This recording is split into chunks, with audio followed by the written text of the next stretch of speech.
My name is Hilda. I'm 60 years old, and what I'm about to tell you today will forever change the way you see your own family. Just 3 days ago, my own son Damien and my daughter-in-law Melissa pushed my husband Henry and me off a 90-foot cliff.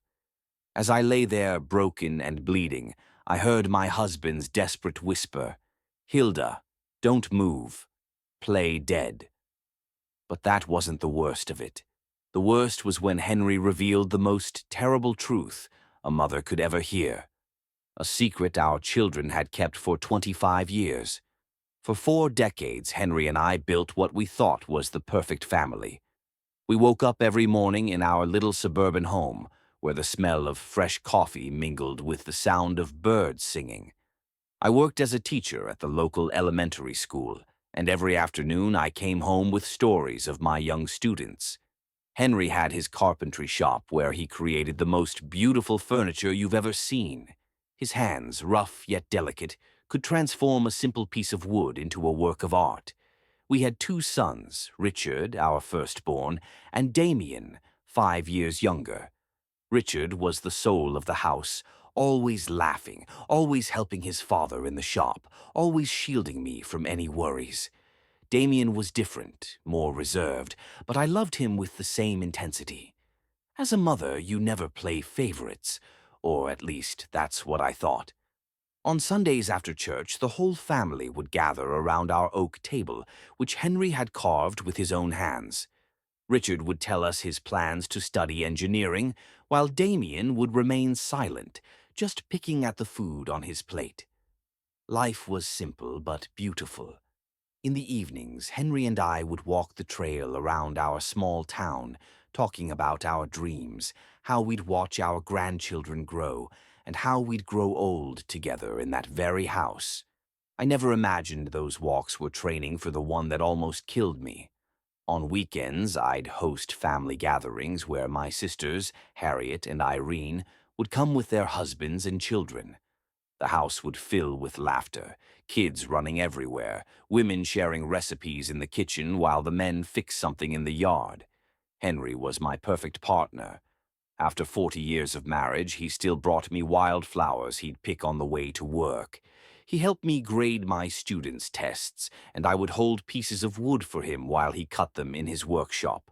We were a team, an unbreakable unit, or so I thought. At night, we'd sit on the porch to watch the stars, planning our future. We talked about traveling when we retired, seeing the ocean for the first time, building a smaller house once our kids started their own families. But perfect happiness, as I would discover years later, often hides the deepest tragedies. When Richard turned 20, something changed in our family. He began to argue with Damien about things I didn't understand. I'd hear them whispering in the hallway, and they'd fall silent when I appeared. Henry told me it was just brotherly stuff, and that it would pass. I wanted to believe him because I needed to believe my family was still perfect. One night in October, exactly 25 years ago, Richard didn't come home for dinner. We waited until 11, then 12, then 1 o'clock in the morning. Damien was in his room, supposedly studying, but I noticed something strange in his eyes whenever I asked about his brother. Henry went out to search for him with our neighbors. They checked every corner of town, every trail, every place Richard used to go. At dawn, they found his body at the bottom of the river gorge. The police said it was an accident, that he had probably stumbled in the dark. I never questioned that version because I couldn't imagine that the truth was much more horrible. Richard's funeral was the darkest day of my life. I wore my only black dress, the same one I'd worn at my mother's funeral. Damien was strangely calm for someone who had just lost his older brother. While I cried until I had no tears left, he remained silent with an expression that now, after what I know, sends shivers down my spine. Henry never left my side all day, holding me up when my legs gave out, whispering words of comfort that I now know tasted bitter in his mouth. After Richard's death, Damien changed completely. He became more attentive, more loving, as if he were trying to make up for something. He helped me with chores, accompanied his father to the workshop, and brought me things when he saw I was sad.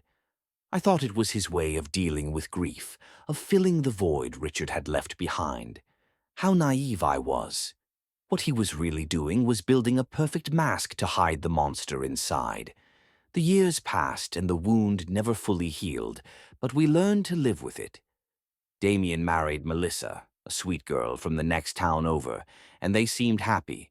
They had 2 beautiful children, and I finally felt like life was giving us a second chance at happiness.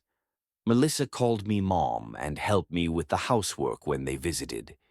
Damien had inherited his father's talent for carpentry and had his own business.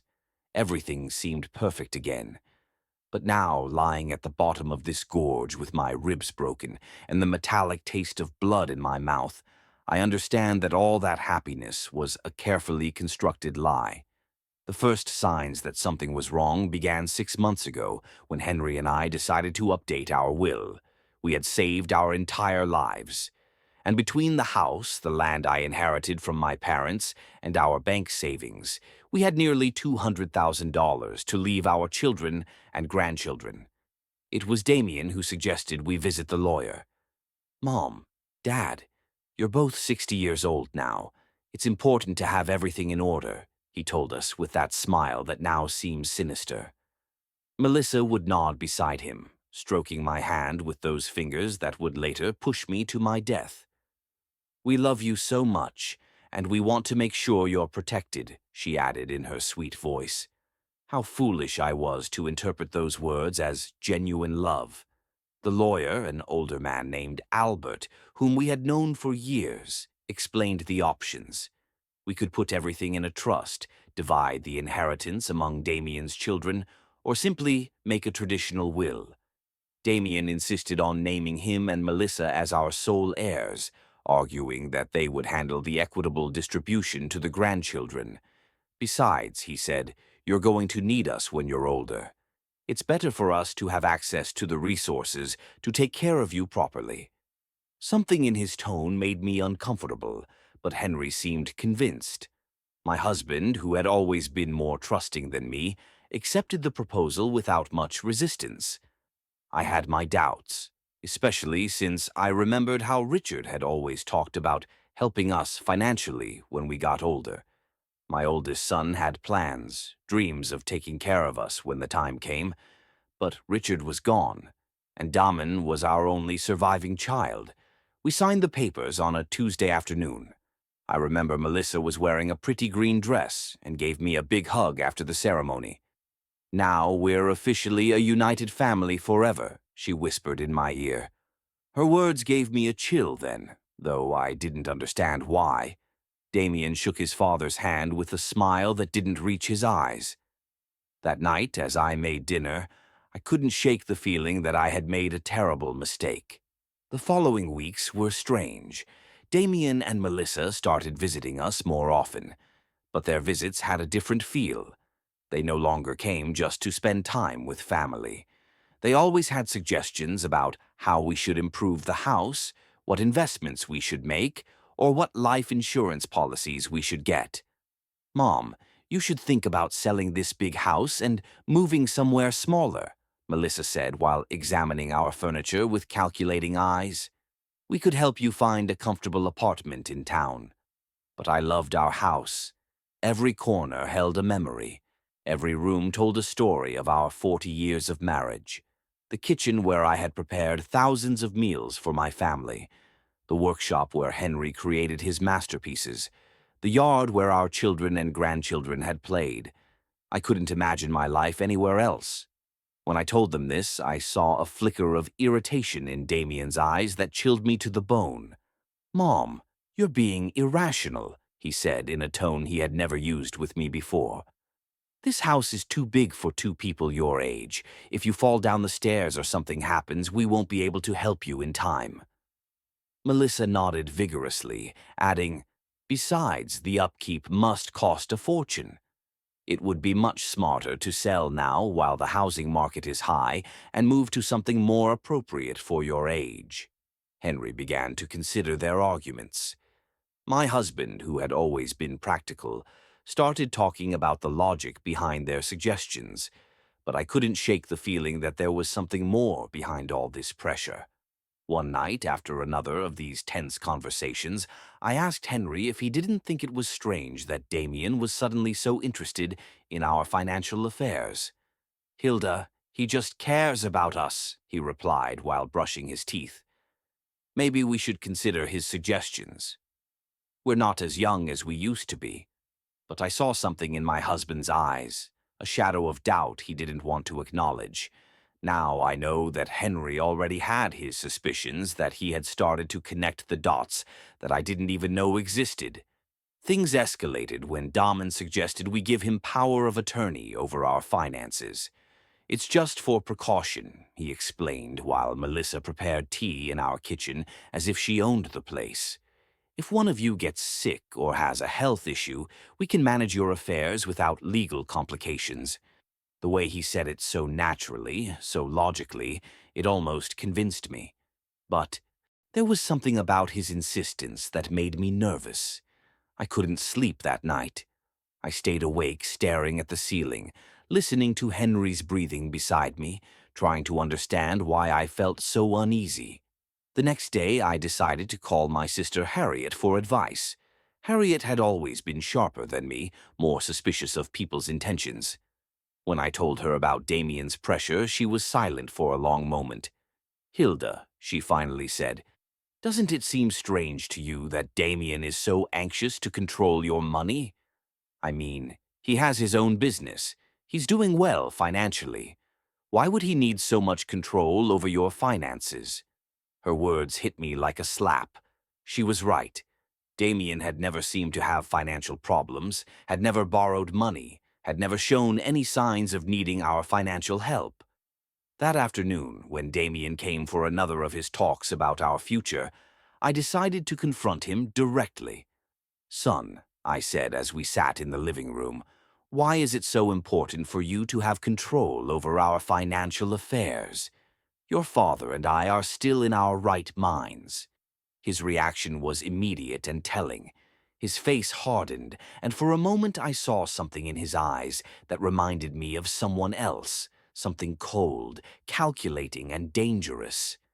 "Mom, it's not about control," he responded in a tense voice. "It's about love, care, and family responsibility." But the way he said family responsibility sounded more like a threat than an expression of affection. Melissa, who had been silent until then, intervened with her sweet but firm voice. "Hilda, we just want what's best for you. It's painful to see you worry about things we could easily handle." That night, after they left, Henry and I had our first serious argument in years. He thought I was being paranoid, that I was looking for problems where there were none. I insisted something wasn't right, that our son's behavior had changed too much. "Henry," I said as we washed the dishes, "do you remember what Damien was like before Richard died? He was different, more distant, more, I don't know how to explain it, but there was something about him that scared me." My husband stopped washing the plate in his hands and looked at me intently. In his eyes I saw something I hadn't seen before. Recognition. "Hilda," he said in a very low voice, "there are things about Richard's death that I never told you." My heart began to pound so hard I thought it would beat out of my chest. Henry's words hit me like a lightning bolt. "What about Richard's death?" I asked with a trembling voice. My husband sat heavily in one of the kitchen chairs, the same table where we had shared thousands of family meals, where Richard used to do his homework, and where Damien had always remained silent. Henry ran his hands over his face as if he were trying to erase the memories that had tormented him for 25 years. "The night Richard died," he began in a broken voice, "Damien wasn't in his room studying like he told us. I saw him leave the house around 8 o'clock. I followed him because something about his attitude worried me. He'd been very strange those days, more aggressive, more resentful." My husband paused, looking at his hands as if the terrible truth he had kept for so long was written on them. I saw them arguing by the gorge. Hilda. I heard them screaming horrible things at each other. My world began to spin. What were they arguing about? I whispered, even though part of me no longer wanted to know the answer. Henry looked up and I saw tears in his eyes. Tears he hadn't even shed at our oldest son's funeral. About the inheritance. Hilda Damien was furious because Richard was the oldest, because according to family traditions, he would inherit most of our assets. But there was something more, something about money that Richard had found. What money? I asked, feeling the ground vanish beneath my feet. Henry sighed deeply before continuing. 3 days before he died, Richard came to talk to me in the workshop. He had discovered that Damien had been stealing money from the family savings account. Small amounts at first, but then larger sums. Richard had proof. He'd been investigating for months. My mind refused to process what I was hearing. My youngest son, the one who had been so attentive after Richard's death, the one who helped and cared for us, had been stealing from us since before his brother died. Why didn't you ever tell me? I accused Henry, feeling the betrayal multiply twofold. Because when I got to the gorge that night, it was already too late, he replied in a choked voice. I saw Damien standing next to Richard's body. Our youngest son was trembling, crying, and repeating over and over, "It was an accident. It was an accident." He looked at me with those desperate eyes and begged me to help him. "Dad," he said, "Richard tripped when he was trying to hit me. I just defended myself and he lost his balance." Tears ran down my cheeks uncontrollably. "But you believed him," I murmured, even though I already knew the answer. Henry nodded slowly with an expression of guilt that had nodded at him for decades. "He was my son, Hilda. My youngest son was asking for my help, and Richard was already dead. I couldn't bring one back to life by destroying the other. I thought it was really an accident that Damien had learned his lesson, that he would become a better man after this." "And the stolen money?" I asked, needing to know every detail of this nightmare. Damien promised he would pay it back little by little, that he had taken the money to invest in a business that had gone wrong. He swore he would never do something like that again. And I believed him, Hilda. God forgive me. But I believed him because I needed to believe my son wasn't a killer. I got up from the table, stumbling, holding on to the wall so I wouldn't fall. Everything I had believed about my family, about my surviving son, about the last 25 years of my life, was a lie. "Did he pay the money back?" I asked, although I already knew the answer from the look on Henry's face. "Never," he replied. "In fact, he kept stealing small amounts that I pretended not to notice because confronting him would mean admitting I had covered up a murder. I became his accomplice, Hilda. Every time I stayed silent, every time I pretended not to see the bank accounts dwindle, I became more of his accomplice. The horrible reality began to take shape in my mind. That's why he's so interested in controlling our finances now," I murmured. "It's not because he cares about us. It's because he wants to finish what he started 25 years ago." Henry nodded gravely. "And there's something else, Hilda. Something I just discovered a few weeks ago." "What else could there be?" I asked, feeling like my heart couldn't take any more revelations. Henry went to his desk and pulled out some papers he had been hiding under other documents. "I've been discreetly investigating Damien's finances. His carpentry business isn't doing as well as he wants us to believe. In fact, he's on the verge of bankruptcy. He owes more than $100,000 to several banks and suppliers." The papers trembled in my hands as I read the numbers. Damien wasn't the successful man he pretended to be. He was a desperate failure who had been living on lies and stolen money for decades. "Does Melissa know all this?" I asked, remembering her sweet smile and loving hugs. "I'm sure she does," Henry replied. "I've noticed how she directs the conversations when they talk about our money. How she asks specific questions about our savings, the value of the house, our life insurance policies. They aren't innocent questions, Hilda. They are questions from someone calculating exactly how much our death is worth. That sentence chilled me to the bone. Our death, I repeated in a whisper. It was the first time I had considered that Damien might want to cause us physical harm. Until that moment, I thought he just wanted to rob or cheat us.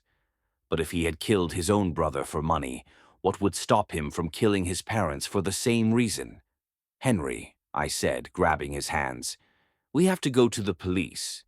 We have to tell them the truth about Richard and about what's happening now. But my husband shook his head with a look of hopelessness that broke my heart. With what evidence, Hilda? I'm an accomplice to covering up a murder. If I talk now, I'll go to jail too. And besides, who's going to believe an old man of 65 who has been keeping this secret for 25 years? He was right. Do we just wait for him to kill us like he killed Richard? We're going to be very careful, Henry said, trying to sound more confident than he really was. We're going to find a way to protect ourselves, to gather evidence too.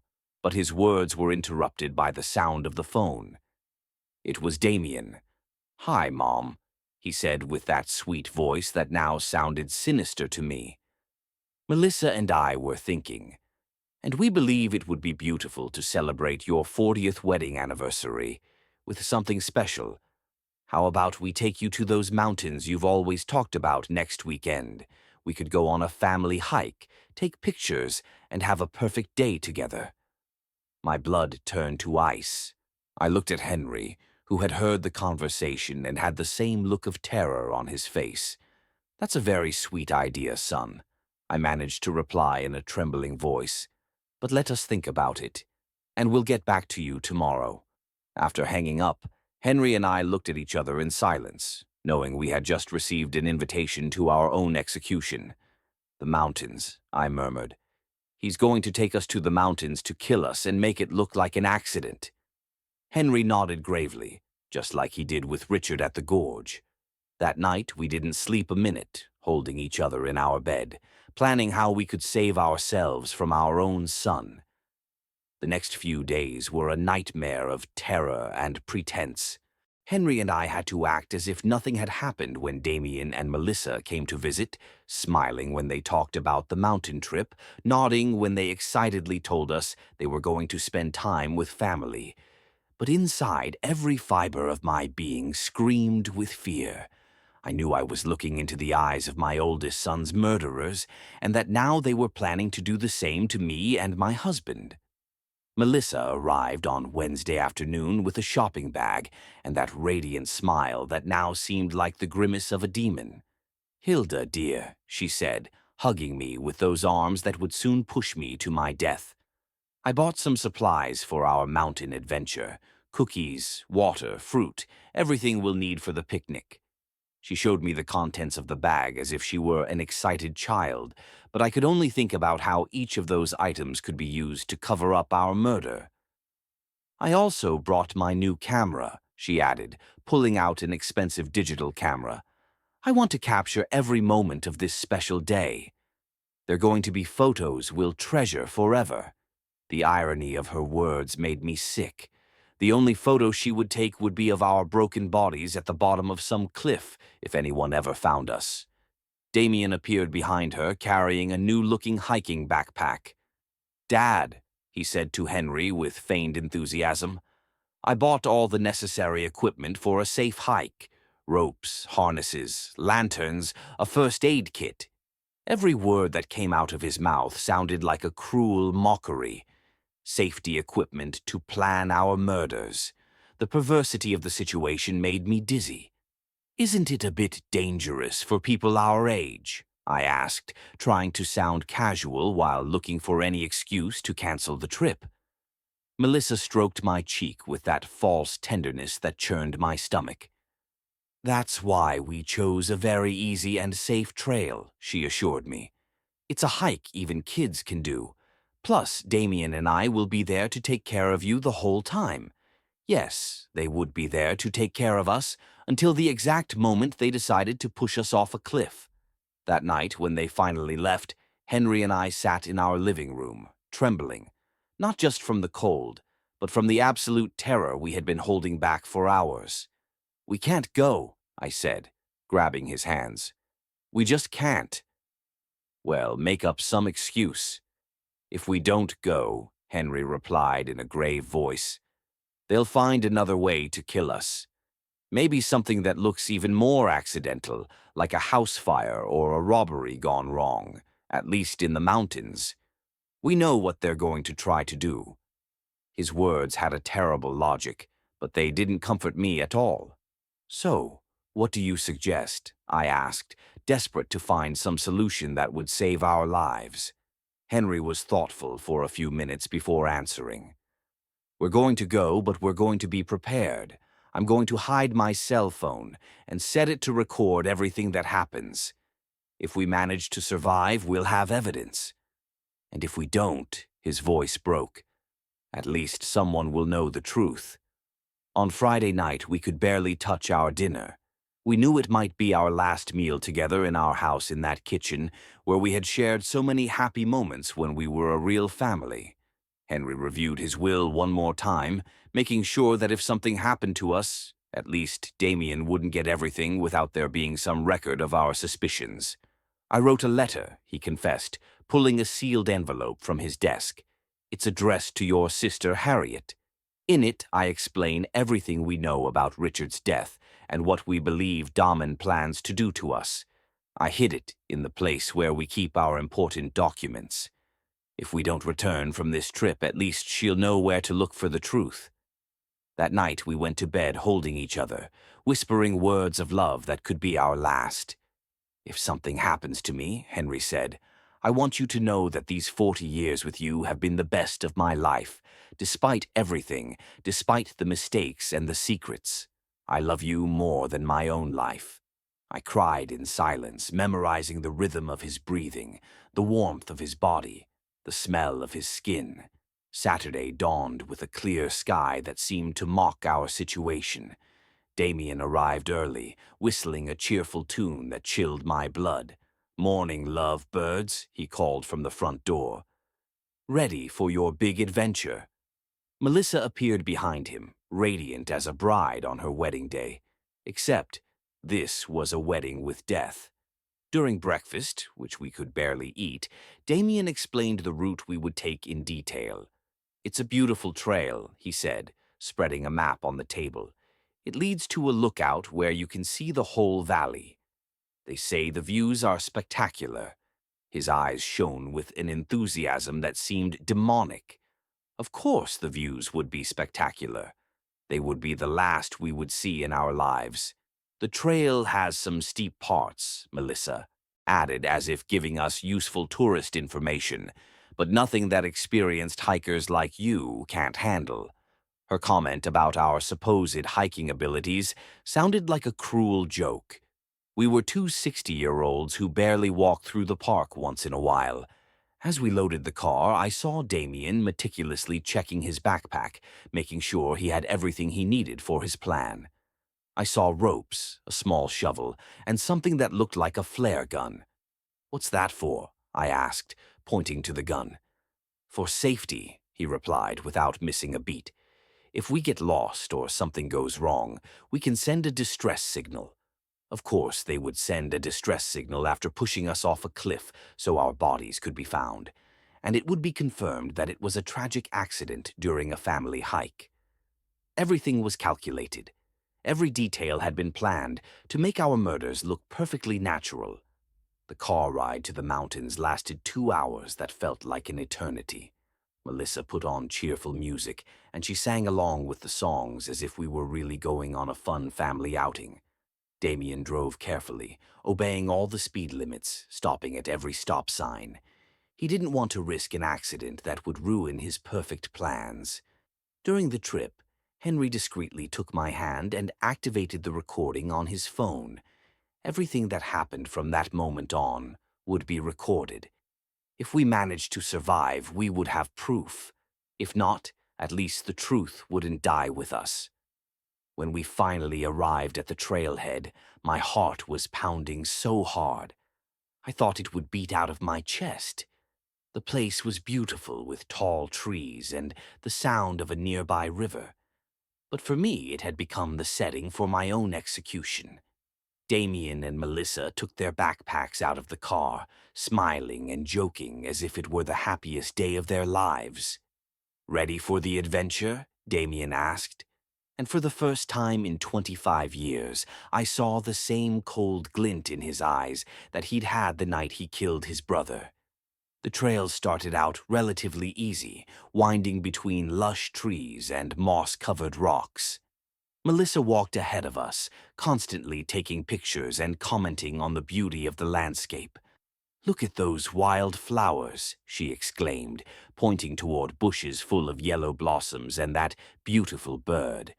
Her performance was perfect, that of a loving daughter-in-law enjoying a special day with her in-laws. Damien walked behind us, supposedly to make sure we didn't fall behind. But I could feel his eyes on our backs like daggers. Every time I turned to look at him, he smiled with that grin he had perfected over 25 years of lies. "How are you doing, Mom and Dad?" he would ask with fake concern. "Need to stop and rest?" After an hour of hiking, we began to climb a steeper part of the trail. My legs already felt heavy, and Henry was breathing with difficulty. We weren't used to this kind of exercise, and our murderous children knew it perfectly. They had chosen a route that would physically exhaust us, making us vulnerable for when the time came to execute their plan. "We're almost at the lookout," Melissa announced. Although according to the map I had seen at home, we still had at least another hour of hiking. Her lie confirmed that they had no intention of reaching the real lookout. The place where they planned to kill us must be much closer. During the hike, I tried to memorize every detail of the trail, every tree, every rock that could serve as a reference if I managed to survive, and needed to explain to the police exactly where everything had happened. Henry was doing the same, and we occasionally exchanged glances loaded with terror and determination. We knew we were walking toward our deaths, but we also knew it was our only chance to get evidence against our murderers. "Oh, look at that!" Melissa suddenly shouted, pointing to a rock formation that loomed to our right. "That cliff has an incredible view. Why don't we climb up there to take some special photos?" My blood ran cold. There it was, the place they had chosen for our murder. The cliff rose about 90 feet above the main trail, accessible by a secondary path that seemed much more dangerous than the one we had been following. The rocks were loose. There were fewer trees to grab onto in case we stumbled, and from the top you could see a precipice that fell into a deep gorge full of jagged rocks. "I don't know if that's a good idea," I said, trying to sound casual. "That trail looks pretty dangerous for people our age." But Damien had already started walking toward the turnoff, carrying his backpack full of safety equipment that I knew he wouldn't use to save us. "Come on, Mom," he said with that voice he used when he was a kid and wanted to convince me of something. "It'll only take a few minutes. Besides, Melissa's right. The photos from up there are going to be spectacular." The way he said spectacular made me tremble. They would be spectacular for whoever saw them afterward as evidence of our accident. Henry squeezed my hand discreetly, reminding me that his phone was recording everything. We had to go on. We had to go all the way to get the evidence we needed. If we refused now, they would simply find another opportunity, another place, another excuse to kill us. The climb to the cliff was exhausting. The loose rocks slid under our feet, and more than once I was about to fall. But the most terrifying thing was realizing how perfect this place was for a murder. If someone accidentally tripped and fell from the top, there would be no way to survive. And most importantly, there would be no witnesses. "Almost there," Melissa shouted from above, where she had already arrived with the agility of someone who had planned this route carefully. Damen followed her and then helped Henry and me complete the last few feet of the climb. His hands on my arms felt like the claws of a vulture. The lookout was indeed spectacular. From there you could see the whole valley, the mountains in the distance and the river winding through the trees. In any other circumstance, it would have been a beautiful moment to share with family. But knowing what I knew, the place seemed like the perfect setting for a nightmare. "Come over here for the photos," Melissa shouted, positioning herself near the edge of the cliff. "I want the valley to be in the background." Henry and I approached slowly, each step bringing us closer to our final destination. I could see Damien strategically positioning himself behind us, calculating angles, measuring distances. "Perfect," Melissa exclaimed, raising her camera. "Now hug each other and smile." Henry and I hugged, probably for the last time, while she took picture after picture. Every flash of the camera seemed like a lightning bolt announcing the storm that was about to come. "Take one more," Damien suggested, moving closer to us. "But this time stand back a little so the landscape looks better." One step back meant being exactly on the edge of the precipice. Henry and I exchanged a look. The time had come. We moved back as we were told, feeling the solid ground disappear under our feet and only the emptiness of the abyss remaining behind us. Melissa raised the camera one more time, but this time I saw something different in her eyes. There was no longer any need to pretend. The mask had fallen. "Smile," she said, in a voice that was no longer sweet at all. "This is going to be your last photo." At that moment, Damien lunged toward us with his arms outstretched. The plan was simple: push us backwards so we would fall into the void, take some photos of the accident, and then go down to discover our broken bodies. But Henry had been preparing for this moment. In the last second, he managed to grab Damien's wrist and pull him forward. "If we're going to die, you're coming with us," he shouted with a fury I had never seen in him before. For a moment, all four of us were teetering on the edge of the cliff, holding on to each other in a macabre dance between life and death. Melissa screamed and tried to help Damien, but the weight of all of us was too much. I felt the ground give way under my feet, felt gravity begin to win the battle. And then the four of us fell together, locked in a deadly embrace, screaming as the air whistled around us and the rocky ground approached at breakneck speed. In those seconds that lasted an eternity, I thought of Richard, of how he must have felt when Damien pushed him into the gorge 25 years ago. The impact was brutal. I heard the horrible sound of bones cracking, the sound of my own body shattering against the rocks. The pain was indescribable, but even more terrible was the taste of blood in my mouth and the certainty that this time Damien had won. This time there would be no witnesses to tell the truth. But then I heard Henry's voice, weak but clear. "Hilda, don't move. Play dead." And I realized something incredible. I was still alive. The pain was so intense I thought I would go crazy.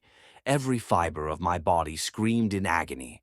I felt blood running down my face and something wet and sticky soaking my clothes.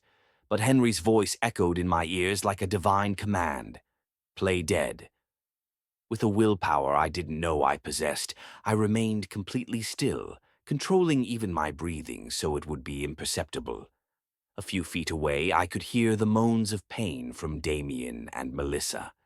They had also survived the fall, but from their groans, they seemed to be in worse condition than we were. "Melissa," I heard my son's broken voice, "are you okay?" His concern for his wife made my stomach churn. This man, who had murdered his own brother and had tried to kill us, was still capable of feeling love for someone. "I think I broke my leg," Melissa moaned. "It hurts so much, Damien." "And what about the old people?" The disrespectful way she referred to us confirmed what I already knew. We had never been obstacles on her way to our money. I heard movement as if Damien were crawling toward us.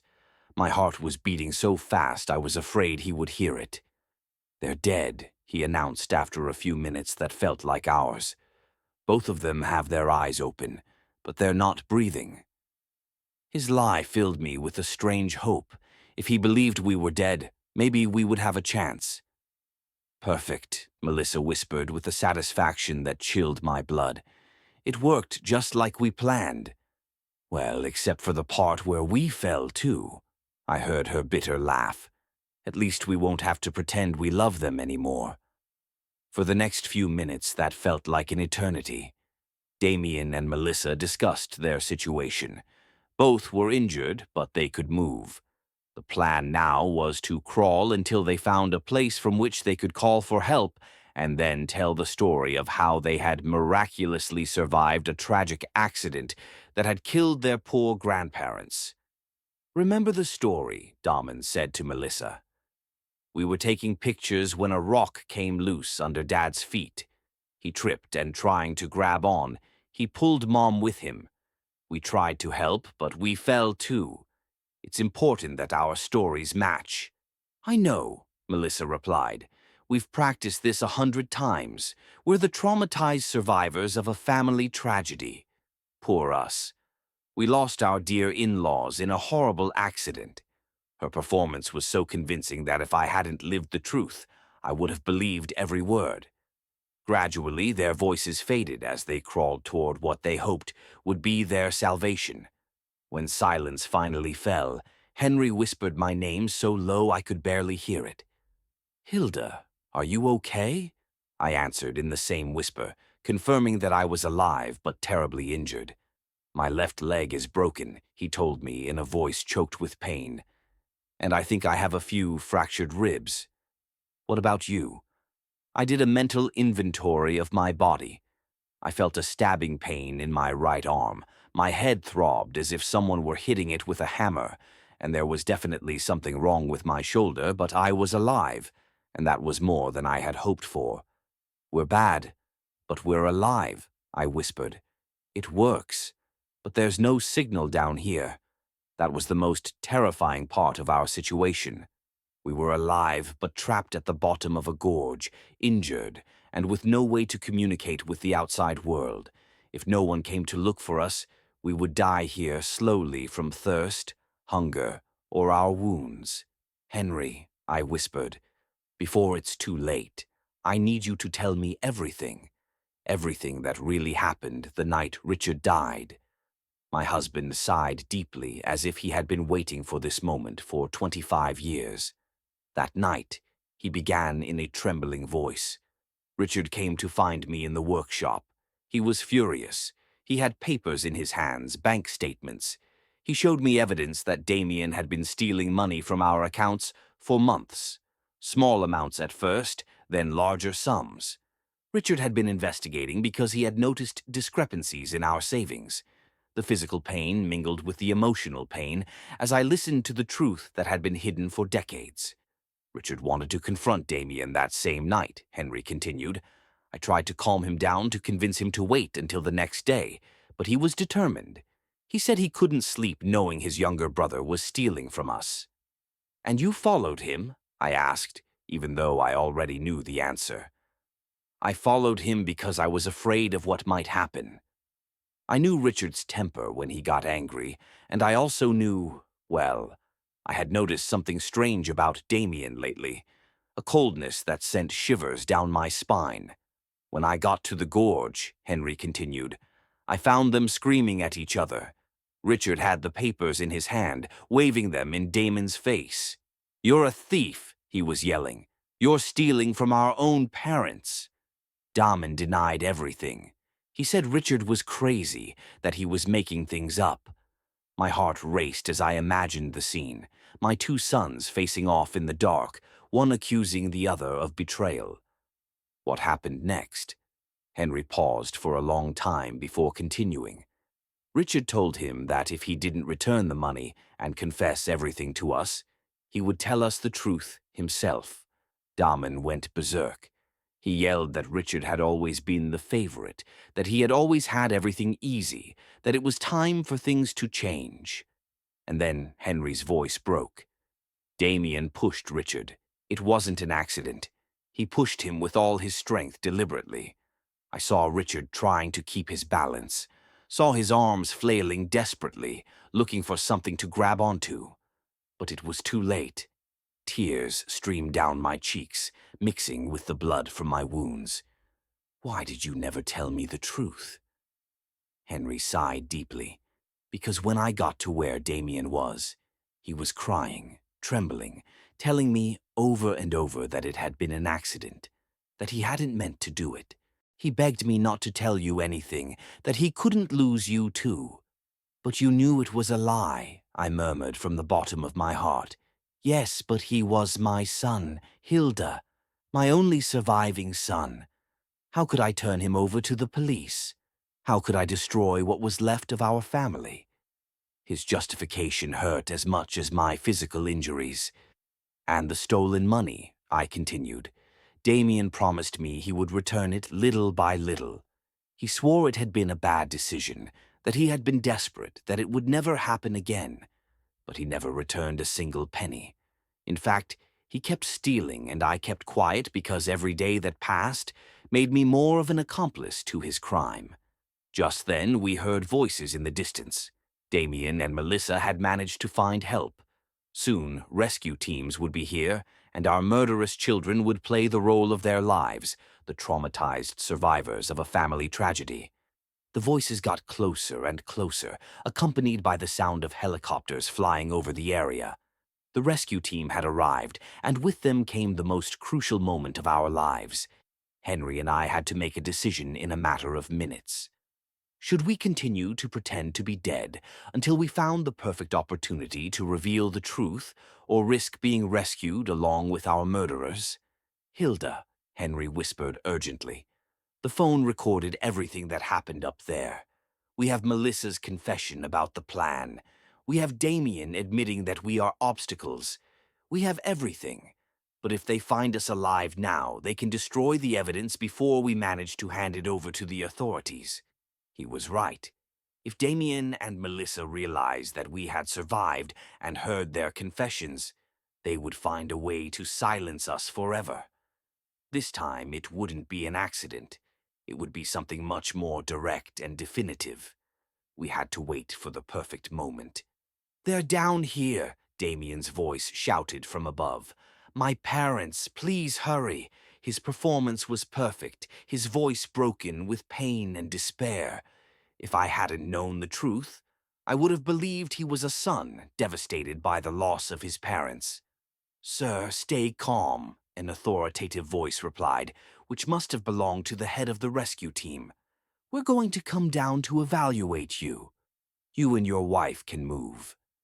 I heard the sound of ropes and equipment being prepared for the descent. Melissa had perfected her role as the grieving widow. "I can't believe this happened," she sobbed. "We were taking pictures, so happy.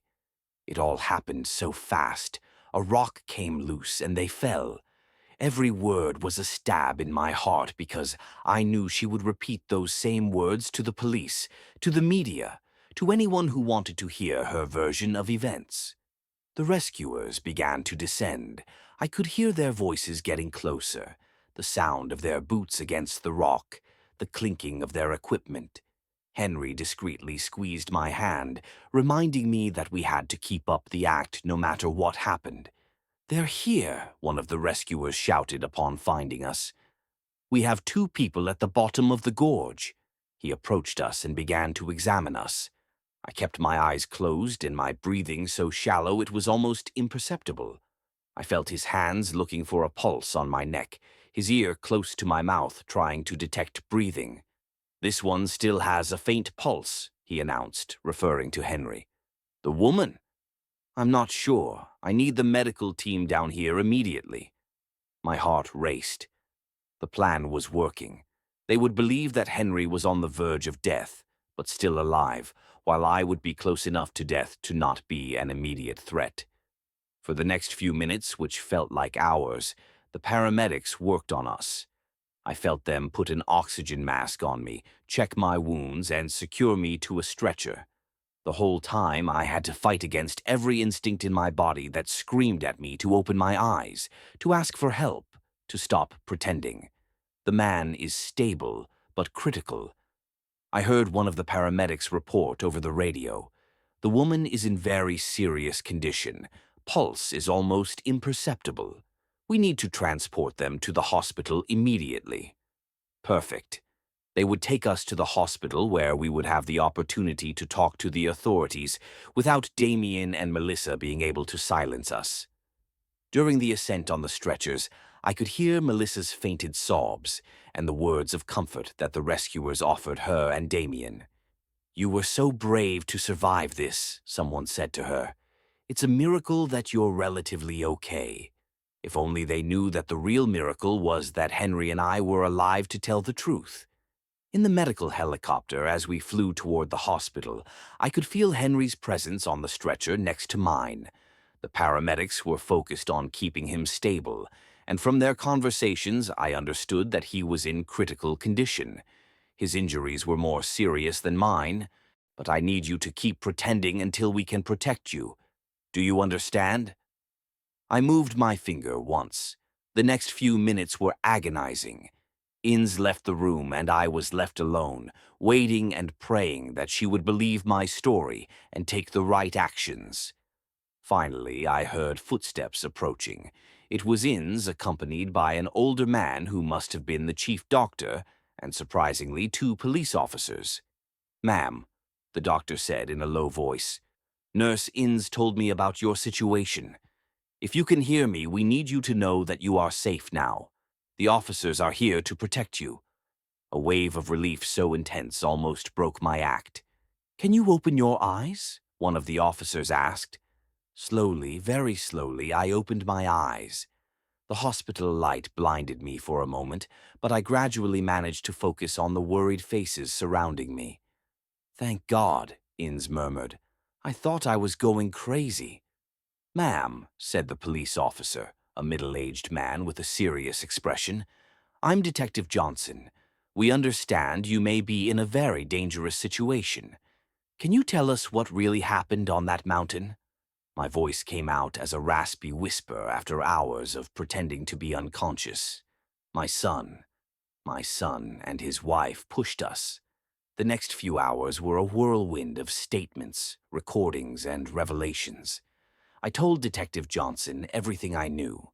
Richard's death, Damien's thefts, the pressure to change our will, and finally the plan to murder us on the mountain. But the most important thing was the recording on Henry's phone. "Your husband has recorded evidence?" the detective asked, his eyes gleaming. "Yes," I replied. "Everything is on his phone. The confessions, the plans, everything." The detective immediately went to the room where Henry was being treated. Henry had regained consciousness an hour after me, and when the detective explained the situation, he handed over his phone without hesitation. "Here's everything," he said in a weak but firm voice. "2 years of lies and the truth about what happened today." While the police technicians analyzed the recording, Damien and Melissa remained in the waiting room, playing their part as devastated family members to other hospital visitors. They had no idea that their careful performance was about to end forever. "The recording is clear," the detective announced after an hour. "We have explicit confessions about Richard's murder, admissions about stealing money, and direct evidence of premeditated attempted murder against you two. It's more than enough to arrest them." "But are you going to arrest them here?" I asked, concerned about our safety. "If they realize we're alive and talking," the detective nodded, understanding my concern. "We already have officers in position. As soon as we have the arrest warrant signed, we'll take them in. In the meantime, you are both under police protection." The irony of the situation was not lost on me. Damien and Melissa were down there probably talking to other patients' relatives, receiving condolences for our deaths, planning how to handle our funeral and inheritance. They had no idea that upstairs in the hospital rooms we were tearing down their carefully constructed world of lies. "Is there anything else?" the detective said, pulling out a folder of papers. "After hearing your story, we investigated your son's finances. Not only is he bankrupt, as you suspected, but he also owes money to some very dangerous people, unofficial lenders who don't take excuses." My blood ran cold. "You mean that we weren't just inconvenient to him?" He confirmed it. "The detective said you were his only salvation." With your inheritance, he could pay off his debts and start over. Without you, he would probably be dead in a few weeks. That revelation added a new dimension to the betrayal. He hadn't just seen us as obstacles. He had seen us as his financial lifesaver. Our death was not just convenient for him, it was absolutely necessary for his survival. And what will happen to our grandchildren? I asked, feeling a new wave of pain at the thought of Damien and Melissa's innocent children. Social services will take temporary custody of them, the detective replied gently. But as I understand it, you could apply for custody once you recover from your injuries. The idea of raising the children of our own murderers was overwhelming, but it was also the only way to ensure that something good would come out of this nightmare. Those children were innocent, and they deserved a chance to grow up in a home where love was real, not feigned. "It's time," the detective announced when an officer entered the room with papers in hand. "The warrants are signed. We're going to arrest them now." Through the window of my room that overlooked the hospital parking lot, I could see police officers discreetly positioning themselves. The moment I had been waiting for 25 years had finally arrived. Damien Black and Melissa Black. I heard the firm voice of the officer in charge. "You are under arrest for the murder of Richard Black and the attempted murder of Hilda and Henry Black." The silence that followed was deafening. Then Melissa's hysterical voice. "What are you talking about?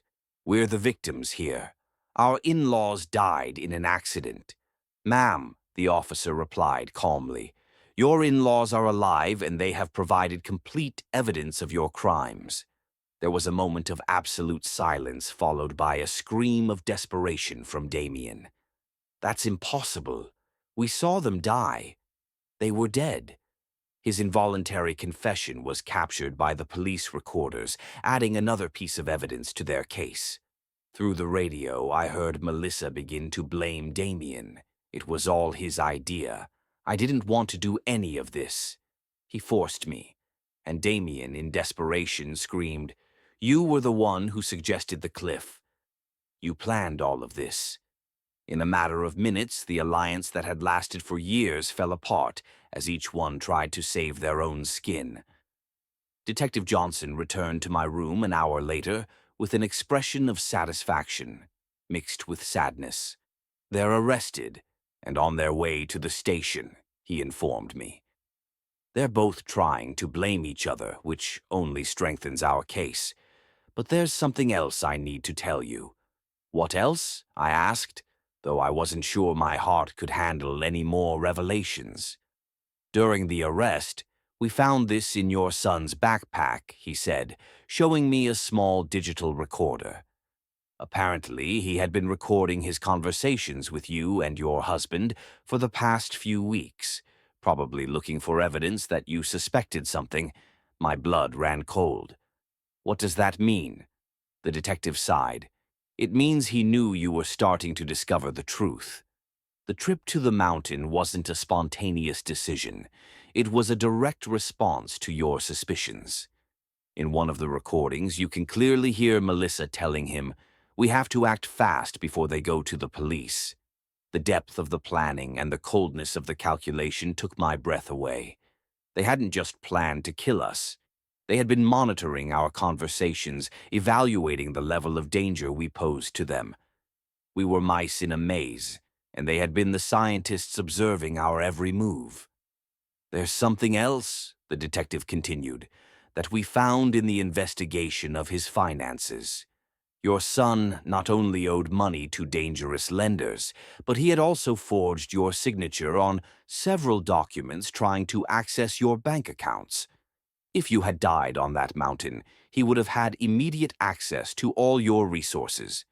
Every new revelation was like another stab. My own son had not only planned to murder me, he had been actively stealing from me, forging my signature, and violating every principle of family trust. I had tried to instill in him. How much money did he steal in total?" I asked, though I wasn't sure I wanted to know. "About $50,000 over the last 5 years, the detective replied. "Small amounts that he thought you wouldn't notice, but which, when added up, amount to a significant sum. The money Henry and I had saved over decades of hard work, penny by penny, had been financing our son's life of luxury while he planned our murder. The following days in the hospital were a whirlwind of police interviews, visits from lawyers, and calls from news media that had picked up the story. The local press had titled the case the most horrible family betrayal of the decade, and reporters from all over the country wanted to hear our version of events. My sister Harriet arrived from the neighboring town crying and hugging me as if she hadn't seen me in decades. "Hilda," she said over and over. "I always knew there was something strange about Damien after Richard's death, but I never imagined he was capable of this." Her words comforted me because they confirmed that my maternal instincts hadn't been completely blind. "And the kids?" I asked about my grandchildren who were now in the temporary custody of social services. "I saw them yesterday," Harriet replied sadly. "They're confused, asking why their parents can't come home. They're too young to understand what really happened. The lawyer we had hired, the same Albert who had prepared our will, came to see us with news about the legal process. The case is solid," he assured us. "With the recordings, the confessions during the arrest, and all the financial evidence, it's almost impossible for them to escape significant convictions." But then he added something that chilled me to the bone. "However, they are trying to negotiate a lesser guilty plea by claiming it was a crime of passion, not premeditated." "A crime of passion," I exclaimed indignantly. "They planned this for weeks, bought special equipment, and chose the perfect place." Albert nodded gravely. "I know, and we have evidence of premeditation. But their lawyers are going to argue that it was a desperate decision made under extreme financial pressure. The idea that they could receive reduced sentences for their crimes filled me with fury. They had murdered Richard. They had tried to murder us. They had stolen our money for years. And now they wanted to present themselves as victims of circumstances. What can we do to ensure they get what they deserve?" I asked. "Testify," Albert replied simply. "Your testimony, combined with all the evidence, will be crucial for the jury to understand the true nature of these crimes. But I warn you, it's going to be emotionally devastating to face your son in court." He was right. The idea of looking Damien in the eyes during the trial, of listening to his lawyers try to justify the unjustifiable, of publicly reliving every moment of this nightmare, was overwhelming. But it was what I had to do for Richard, for us, and for my grandchildren who deserved to know the truth about their parents. 3 weeks after the arrest, Henry and I were finally able to go home. Our wounds had healed enough to allow us to move, although he still needed crutches, and I had my arm in a sling. The house felt strange, as if it were the set of a play after all the actors had left.